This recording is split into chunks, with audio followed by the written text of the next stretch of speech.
been away for a couple of weeks. Wee bit of a club footy break and a debrief, and the fellas have decided after a couple of people on Instagram decided they'd want to listen to us talk rubbish about the Stags and other rep teams. We're back to have another crack at it. Eyes is just here tonight. Bryce is in hiding. We tune up from the workplace. As Mitchie's can't quite get on at this hour, but Eyes, I guess good to be right out of the club scene in terms of, I guess, not having to front up every Saturday and Tuesday, Thursday. Yeah, it's pretty good. It's pretty it's quite relaxing actually going through the week now without having to worry about, I guess, training in the shitty week. But I guess it's a good part of the season, especially if people want to be pushing for higher honours and whatnot. This is a really good opportunity to forward their case. So it's an exciting time.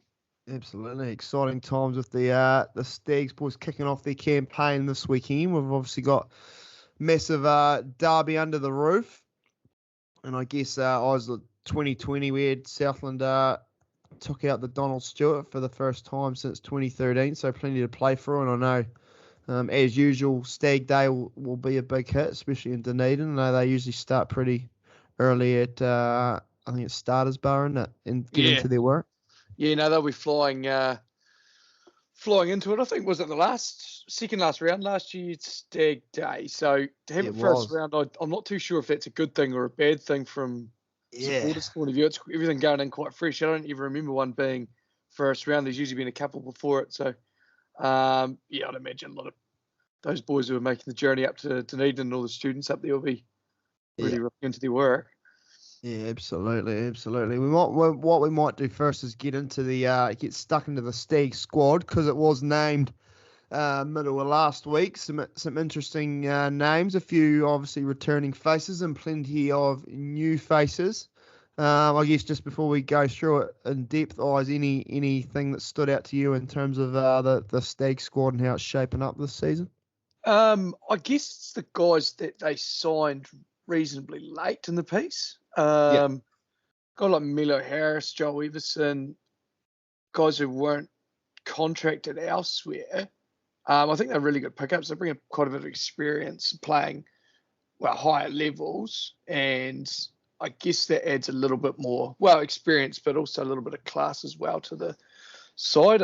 And I think the mix they've got between guys who played in the local competition and guys they've filled the squad up from elsewhere is quite even. Yeah. But you shoot. No, I was going to say there's been a wee bit of talk around the traps, and I know I've had a couple of people mention to me about they don't know many of the faces, and I guess the thing with that is, like you said, is probably there are actually a number of boys who did play club rugby. Probably, I'm sure in Dale's estimation, there's probably a handful more boys than he probably would have liked in terms of having to bring boys in. Like, he's probably at the start of the year probably thought he was going to not have to bring in as many boys from the outside as he's had to. But I think due to particularly injury, which we might touch on later on, who's exactly injured. But geez, the amount of injuries of guys potentially not being ready until later in the season, I guess his hand has been forced, and you've only got to look at, I guess, what's underneath that in terms of town and country. I guess we touch on the fact the town team anyway went up and played South Canterbury Heartland, and obviously South Canterbury, a decent outfit, but got towed up 55-0. So, and I know there were quite a few boys in that were named in the original town team who just made themselves unavailable, not overly interested. So I guess that makes it even more challenging when you're essentially your guys underneath. I know there'll be a lot of country boys named in the B team, but makes it pretty challenging when that next tier of guys, you got guys injured or unavailable or not really interested. Well, I guess it comes back to the point is those guys who were originally named, do they see a future for themselves playing at the next level if they are interested in pushing their case? And if they're not, and I understand people have work commitments and there's things probably outside of just playing representative football that's maybe more important, families, etc. So I feel like that happens every year. But I think in an ideal world with the Stags squad, even the guys Dale had brought in was signed from outside the province. He would like to have them in there sooner. But just as you mentioned with the, even if it was for the last round of the Premier competition, just with you mentioned injuries and whatnot, then it does make it pretty difficult to foresee that. So I think with injuries, with a lot of things, I think the squad they've actually put together is pretty handy. And I'm not too sure if you're probably willing to compare squad's quality, but from last year to this year, it looks like it's a different team, but there's also, I think there might be, I'm not going to say more points or anything in there, but it looks like it's possibly a different style of play potentially in that when you're adding some of the guys they've added. And obviously we've got to touch on Marty Banks. It's a great signing, but yeah. I mean, it looks like there's a bit of class there. Oh, 100%. There's definitely like if we can get I think the biggest thing is getting everyone on the field. I know, like we said before, there's a lot of guys injured, or been a lot of guys injured, or guys coming back from injury. So the key will be to get everyone on the field. But you look through the back line in terms of we'll have a wee look at it now. We've got halfbacks, Liam Howley, Lesati Milo Harris, who's played for the Chiefs, obviously, and played multiple seasons for Taranaki, so highly experienced, quality player at 9. Josh Renton, who's come back from Zebra in Italy, so before that, those will know he played for Otago and the Highlanders, spent a few seasons at the Highlanders and played a few games for Otago, so another quality player who's good enough to play at that level. Then you look at our teens, you got 3 pretty good teens there. Marty Banks, obviously headlining that. Marty McKenzie, who probably might find himself a wee bit at 15, I would imagine, or in some sort of form. And then obviously GD, Greg Dyer's had a pretty good club season this year. Midfielders, obviously we got few new guys, I guess, in the midfield. Probably if you were looking at the back line, as an overall picture, the midfields again, probably like losing Ray Nu'u is a pretty big loss. Salofa Salipa, for those who don't know, come down from Auckland, so he's come down for opportunity, didn't play club rugby, so it'll be interesting to see how he goes. Viliami Tafui has obviously got great mates at Harbour Hawks because they've got out and live streamed the first 2 pre-season games, Harbour Hawks Facebook page. So I know he's originally from Wellington, went down to Otago for a wee crack and didn't quite work out from there. So he's headed further south. So a pretty solid guy in terms of ball carrying, that sort of stuff. And Matt Funga, it was great to see Matt Funga back. Yeah. Had a terrible injury in club rugby, for those who might remember us talking about it on the pod against the Barbarians, unfortunately. Looked like originally he was going to be out for the season, but he's back. And from what I saw of the Tasman game, back with a bang, played really, really well. Started on the wing and then moved into 12 and ran some really nice lines and actually looked like things really started to happen. And, of course, we've got Isaac, who played obviously all 10 games at centre last year, back at centre. Whether he ends up on the wing, I'm not sure. I guess that'll be up to the coaching staff, Diesel and Tintin, James Wilson. But at the moment, those are the 4 midfielders. And then in the outside backs, I guess you got Solomon Alomalo, who that's, in terms of pickups, that's pretty huge in terms of what he's going to offer. And by all accounts, he's ready to roar after missing that Super Rugby. So, it'll be exciting to see him chuck the jersey on. Tavita Latu, obviously we know what Tavita can do. By all accounts, again, looked like he was going to be out for the whole season when he did his shoulder, playing for Maris, but looking like he could be available mid-rounds. I think it was round 3. Yeah, round 3 to 4, so that's a pretty miraculous comeback from the big lad. So well done to Tavita. It'd be good to see him kick on from last year. Obviously did some pretty good stuff on the wing, whether they see him as a winger or a 13 option, not sure. Potentially, I would think probably a wing option for a start. I guess the question mark will be around the conditioning for Tavita. So potentially maybe a guy coming off the bench, maybe especially in those early games he comes back. And then I guess you got Josh Morby and Rory Van Voot. Well, I guess we're definitely probably not going to see those 2 in round 1. Definitely not Rory for at least a few weeks. Not too sure what his situation is. But those who... Is he in quarantine or is he... Yeah, those who follow the MLR, he was playing in the MLR final for Atlanta on, I believe, Monday morning. So I'm not sure in terms of his quarantine arrangement, but I'm sure we won't be seeing him for at least the first 3 or 4 weeks. So I'm not sure around Rory. But Josh Morby come back from his broken hand, which he unfortunately suffered playing for Dunedin. So, hopefully he's back at some point in the first 2 or 3 weeks. So, like you said, as you look through that back line, there's definitely plenty of ability there, plenty of points in it. There is, especially in the early rounds with, I keep mentioning injuries, but unfortunately it's part and parcel.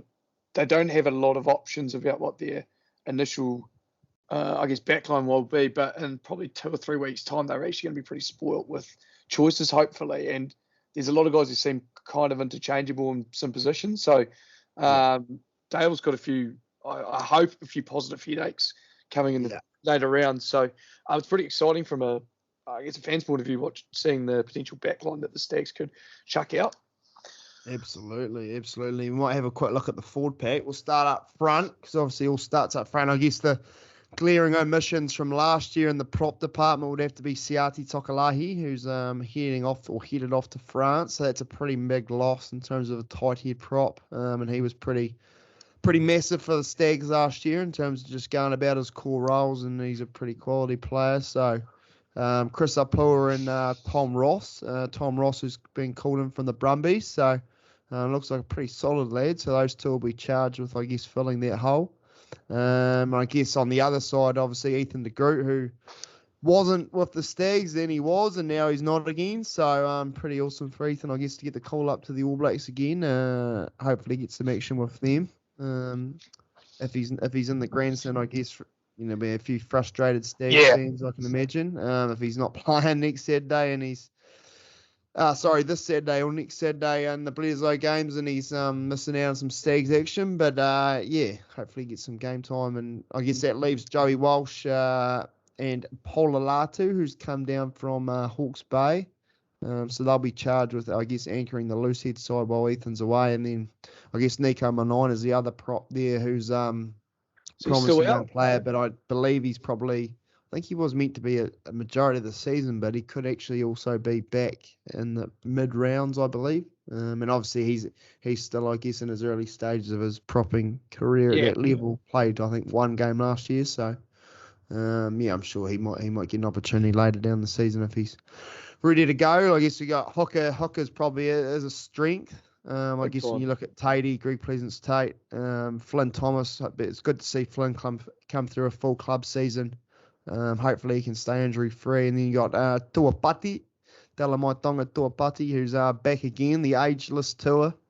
Must be getting close to 40, that man, but he's still bringing plenty of heat and concrete body, so he'll be tough. He'll be tough at that level. And then I guess locks, you got Caleb Upperhammer and Joel Everson, so some couple of massive, heavier, I guess, units across the ground there. I know, talking to Daryl Thompson, who's had a wee bit of a role with the set piece for the Stags. He's licking his lips in terms of what they're bringing to the scrum. I guess it's just how they can work their line out, I guess, with two bigger bodies. But I'm sure they'll bring plenty around the park. And you got Grayson Knapp, who's obviously come down from Otago, but I believe another guy who's coming back from injury. Unfortunately, picked up an injury, I think, a couple of weeks ago at training, so I think he's still a few weeks off. And then Mikey McKee, who I guess is a bit of a curious case of Mikey McKee. He was originally out for the season, but now it looks like he may be back potentially as early as week 2 or 3. So fingers crossed he's back for that. I think he's a big addition in terms of our set piece,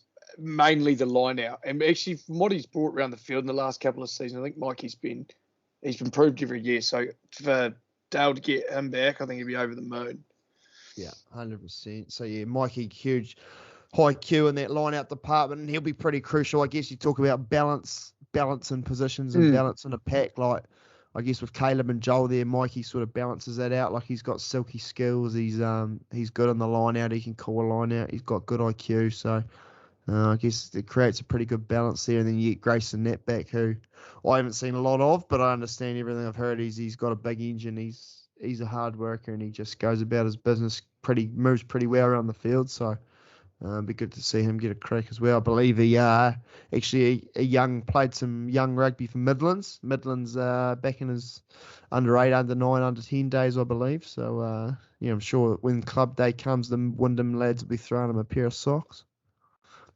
It'll be interesting. Absolutely. Oh yeah, and then we'll finish off the loosies because they've got. We got there 6 loosies. Obviously, Charles Alomalo back again. Good to see Ben Fotheringham back after a couple of years of pretty bad injury. So the big Foz from Maris back in the frame. Matt James, of course, back again after pretty good 2020 NPC. He'll be looking to try and improve on that again. Obviously, Tony Lambourne got the big C beside his name. Not sure in terms of whether he'll be playing or his involvement this weekend. I understand he may be chance to sit on the bench, but so I guess we'll get to that later on in terms of who might skip of the team. But in the first couple of weeks, well, Lambo's not there, but pretty good to have him back. Pretty inspirational lad, leader of men. And I guess the other pickup of note in the loose forwards, Sione Misaloy, who spent a couple of seasons at the Highlanders, played some games for Otago. Pretty competent loose forward with a bit of physicality, so that's a pretty good pickup, really. And I guess rounding out the loose forwards, young Reece Palico, second year out of school. I know, unfortunately, he played the Highlanders under-20s, but I know, unfortunately, he's had a couple of head knocks, so I'm not too sure in terms of where he's at. I know he probably won't be featuring in the first couple of rounds, so hopefully he can recover well from those and get back out on the park. But yeah, I guess eyes in terms of the forward pack, like not too bad. Like the starting pack and that'd be pretty good. But I guess you take out, I guess from last year, Siari Tokalahi, Ethan de Groot if he's with the All Blacks, Manaki Selby Rickett, that's obviously a huge loss. Ray Tatafu, another big loss. He's been a really good player for the Stags the last couple of years. I guess you take those guys out, it does leave a few holes. It does. It's a little bit thinner in terms of, I guess, the depth they had last year, and the Stags' strength last year was definitely the forward pack, especially there wouldn't have been many scrums that pushed them off the ball, and I think they dominated a lot of scrums. That's where they built a lot of the game around. It felt like they were really dominant. And then at the breakdown as well, I think they'll be pretty well serviced in the breakdown with Matt James, Lambourne, L.O. Marlowe, Missy Lloyd, those guys sort of causing havoc in there. I think that's an area where, again, Southland were pretty good in last year. And with those guys there, I don't think that changes too much. It'd be interesting to see how long de Groot gets with Southland, and because I think he'll come back even better player than he was last year. And forget he's only, 22. Like he's had that experience at that level will be pretty important. We're pretty well placed at hooker. Like any three of those guys could come on and do a really good job. They all bring something a little bit different, which is a good thing. So you can you can sort of mould your bench that way as well with the team you're going against. So I think it's definitely still the strength in the Southland side is the physicality, and I guess just the hardworking nature of that team. I think, as I mentioned, Mikey McKay coming back, we're pretty good for the balance, but overall I think it's a really solid side actually. So it's pretty exciting. It'll be interesting to see the style of gameplay they play, if they play similar to last year or look to be a bit more expansive at times. But no, I think it's a pretty good setup. Yeah, I think the biggest question will be, I know watch a wee bit, and it's obviously hard to watch on a bit of on a live stream, but looking at both those pre-season games against Otago and Tasman, obviously lost both those games, but from what we've seen, is probably one of the bigger, I guess, in terms of physicality and size, forward pack Southland's had for a wee while, even compared to, say, last year. Like, some big bodies there. And I guess, like, the scrum did look pretty good. The line-out looked pretty shaky, to be fair, but the scrum looked really, really good. So I guess it might be a bit of a tactic, especially with a couple of those backs not quite back early doors, perhaps. Yeah. I guess try and slow the game down a wee bit. Like you said, dominate, try and hustle at the breakdown, win some penalties. I guess go to maybe a bit more of a set piece. Yeah. More stop-start sort of game, I guess, initially until we can get all those backs on the park. Yeah, well, you can just take the time out of the game again, set piece to set piece, and it's not going to add to attractive footy, but there's probably, from a Southland point of view, not much more attractive than winning games. So, and it sort of suits Southland to play that game. I mean, it's been a hallmark of Southland rugby ever since I've been born. So, I think, and also I don't think, like, we're not real rapid in the loose and all over. I think we're solid and we're pretty powerful in there. But I wouldn't say we're like when you're shifting it wide, you want your loosies at times to be really rapid. So I think it'll suit us to be a bit tighter. Yeah, I guess possible concerns could be around, I guess we talked about the line-out probably struggled a wee bit in the pre-season, but I'm sure the lads will be all over that. And like we said, if Mikey McKee does come back early rounds, that'll be a big help. But I guess in terms of, we look ahead to round one against the old foe, Otago under the roof. Like I guess in terms of if the game was played at a high tempo and Otago were able to hold the ball for long periods, might put, I guess, our bigger boys, especially under a wee bit of pressure in terms of fatigue and I guess defensively having to make a lot of tackles could be a wee worry. Absolutely. It's a bit of a contrast in styles. Otago, we're looking to use quite a bit of width, I'd imagine, especially in the stadium on a dry track. Like it's, they're traditionally, ever since that building's been built, they've been really good at home because you can basically plan all week knowing what the conditions are going to be, which is a huge advantage, I think. So, but in that case, Southland just have to look to bully them, really. I think up front's probably a bit of a concern for Otago. We were talking off year about a few of the, I guess, front row stocks, so which you might be able to elaborate on a little bit. So we believe Brains Trust put this out there. We're under the guys that Liam Coltman may be out for the season, and we do have it on good oil that the great Jason Rutledge, aka Cabbage, was given the SOS by Otago. Can you believe that, Eyes? No, I can't. The great Cabbage was given the call up to play for Otago. If it is true, I think it's pretty interesting, and it shows Otago have got 9 premier sides, and to be looking for Southland for a bit of help is quite interesting. It's always been a bit of an odd relationship, Otago Southland, in terms of players. So after they've already signed Ray this year, it would have been quite interesting. Otago, you guys know any hookers? Make sure you tag a hooker. Otago in need of hookers, desperate need. So they actually might have called Dan Kens in next if it was. I believe Dan Kens was actually next on the list. Like I know that he'd actually played for the town team. We talked about the town team. Went up and played South Canterbury. That game was actually at Logan Park in Dunedin. So I understand the Otago coaching staff may well have been in attendance, and I actually might have liked what they would have seen. How long do you think Cab would have even thought about that offer? I can't imagine he would have thought about it too long if it is true. No, you'd think not. I guess man of his caliber. No, and the caliber in terms of the amount of games for Southland he's played. His standing within the Southland rugby fraternity in terms of the greats, like. And realistically for him, he's probably only 2 injuries away from playing for Southland again, isn't he? Like, I know he did get a wee arm surgery, so did he? That put him out anyway. So I believe he had to get his bicep. Something I'm not sure exactly, but he had. I think it was probably torn off the bone for quite a while. Yeah, it probably was. He probably played the whole season with it torn off or something like that. So we'll put that out there anyway, but. Interesting from a Otago perspective. I guess we've touched on it before, but it's probably going to be, I guess, a contrast. And you look at that Otago backline, looking ahead to Saturday's game, 4:35 under the roof, Sky Sport 1. So I'm sure if you're not at the game, people will be tuning on Sky Sport. But Otago, pretty classy backline. I guess you look through who's possibly going to be starting. Kane Hamilton, Josh Ioane, Jonah Nareki. They got Matt Faddis back from Ireland. Freedom Vaakolo, very impressive last year in the NPC.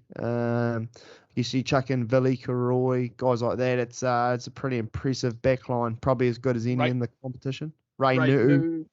I think the backline's it's obviously their strength. And backline and probably loose forwards. I'd say Sean Withy will be starting for them. So.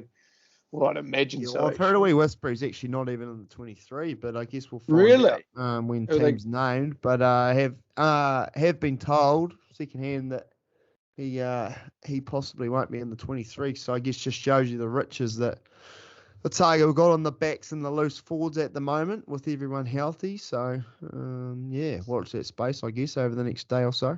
Yeah, it's just, as you mentioned, just a classic contrast of styles, isn't it, this Saturday? And it'll be it'll be interesting to see where both teams are at. I think there's probably, to be honest, there's a few raps or, I guess, murmurings of Otago to potentially win that comp. So there'll be a little bit of pressure building on them. Whether they're taking any of that internally, I don't know. But I think they're probably the only team who hasn't been in the premiership, are they?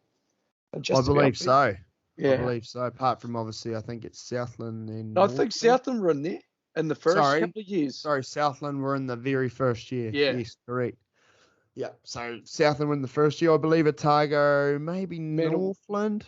I believe Maybe Northland. the what two? Manawatu definitely went up. 2014 they Oh, won. I beat Southland in the second Yeah, final, so didn't they? 2014. I believe Northland may be the only other team, Northland and Otago. So everyone else has actually had a crack up. So talk about Otago, I guess, years for winning. This is probably, if it was ever going to be a year, it would be this year. So, Yeah. like you say, pressure's on them. I guess another team that's, we'll move on from the Stags just quickly, but another team that's taking to the field this Saturday and newly announced side, the Southland Country squad for 2021 was named after the sub-union tournament at Lime Hills. They've got a fixture against Otago Country up in Dunedin, 1 o'clock at Logan Park. So if you're heading up for the Stags or you're in and around Dunedin, I believe that game's at University Oval, 1 o'clock kickoff. So get along there, support the country fellas, just go through their squad because it was named on social media channels on Monday.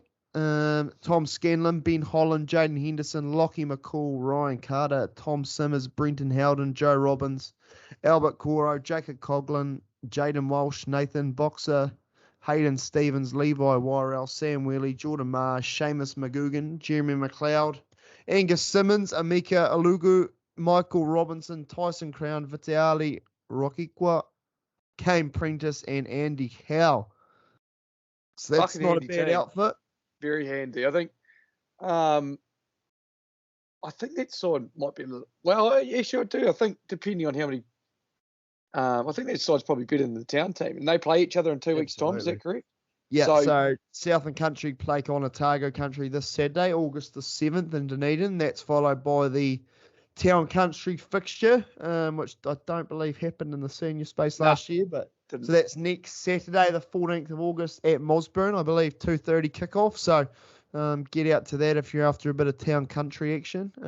Tell you, they've got a really, really good mix of experience and youth. They've really well balanced here. Got some really hard old heads. You got your Howdies, Lockie McCalls, Cartsies, those sort of roosters, and then they've got a lot of young guys who. Yeah, talented, and they're just going to be right up for it. So it's going to be, I'd say they'll be a pretty handy side, to be honest. Yeah, so I'm sure they'll beat their chances, take down Otago Country, and then I'm sure they'll be licking their lips around taking on the Town lads next weekend. After that, of course, the Southland B team will be named following that. So the Southland B team, pretty short, sharp fixture list for them this season, but I believe they've got 28th of August they take on, or meant to be taking on, a PI 15, then 4th of September taking on Otago and Balclutha, and their last game is on the 11th of September against Canterbury B in Dunedin. So pretty short season. So I did just miss this, I think. Where did you say they're playing Otago Country this weekend? Was it in Dunedin? It's in Dunedin. So that is game's it purely because of the Stags?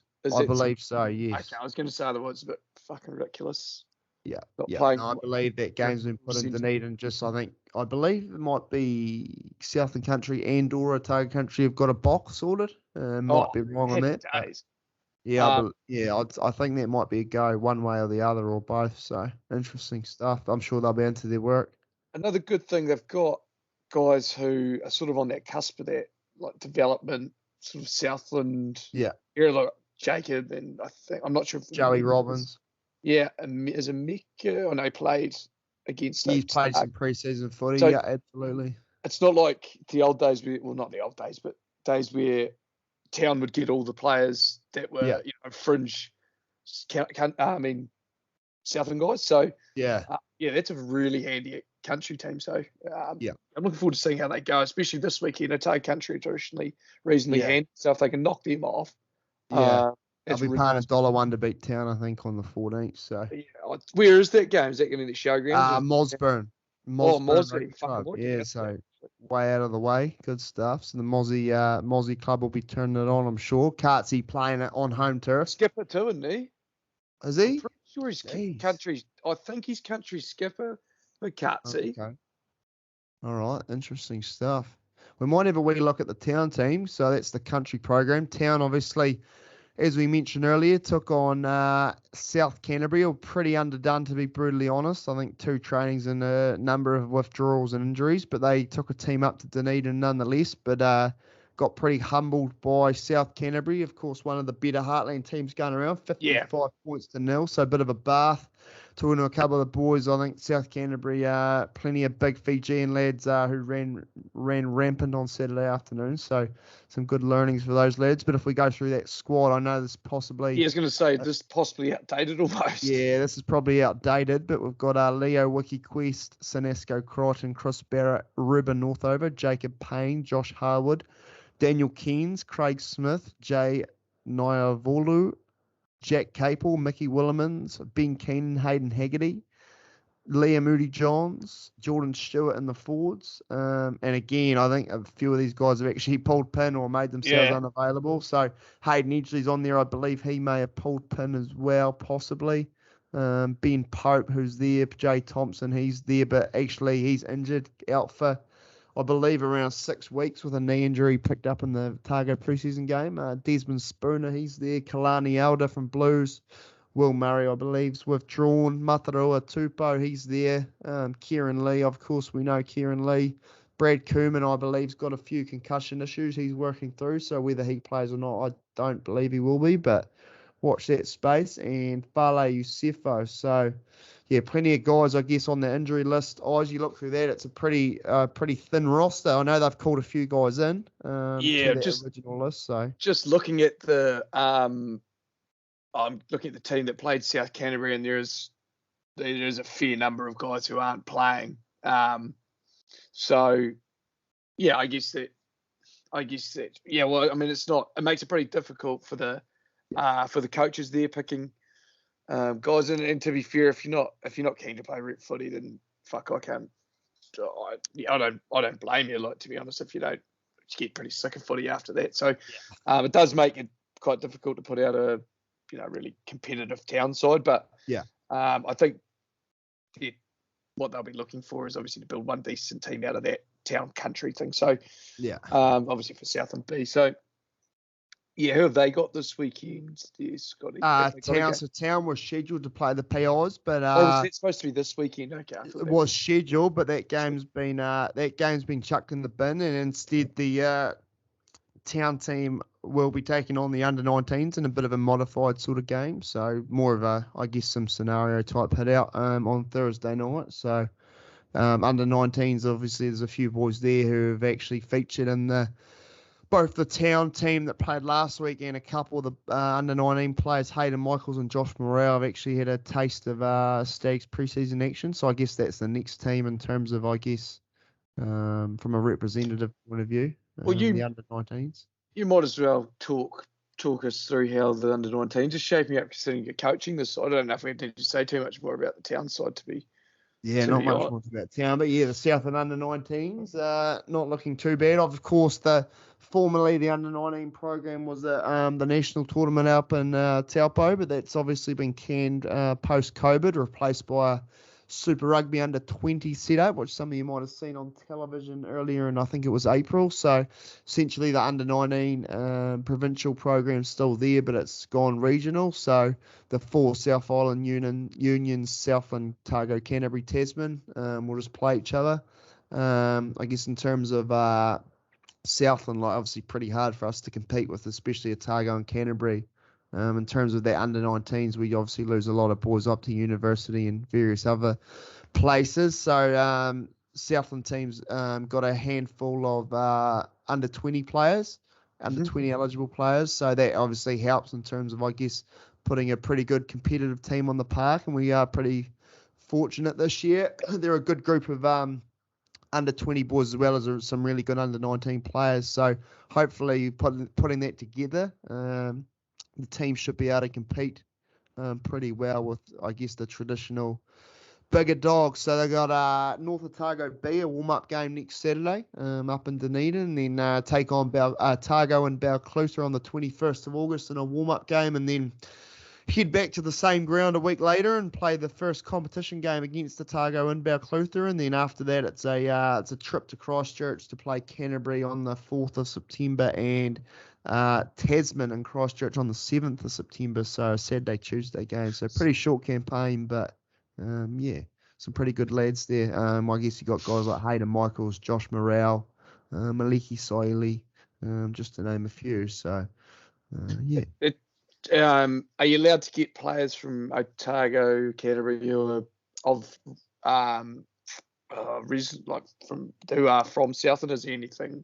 Yeah, I believe that's been the case in the past, that there have been boys going to the national tournament who have plied their club footy up in Otago, Canterbury, but I think due to the regional nature of it now, it's so short, it's probably, I guess, almost not really worth those boys doing that in terms of such a short campaign and not going away to a national tournament for a week like they would have in the past. So, yeah, this year probably not looking like that, but who knows? Who knows? It's a pretty good carrot to have that weekend in Taupo where you play what was it, 3-4 games? I think 3 games. Yeah, I believe it's 3, yeah. So you're away and do some development with New Zealand Rugby, I guess, coaches and resource coaches and that sort of stuff. So I was a pretty good tournament from. Obviously, I never went, but talking to some of the lads that did go, they really loved it. So I know in terms of from an NZR point of view, the cost just was just too much to sustain doing that. So I guess that's why they've gone to their under 20 Super Rugby model. So I guess I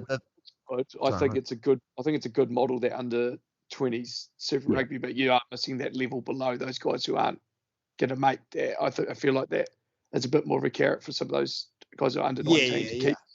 So yeah, I guess the carrot or the carrot for the under 19 boys is if they play really well over this next month or so, then I'm guessing those boys will be ID'd to, I guess, make up part of that Highlanders under 20 squad for next year.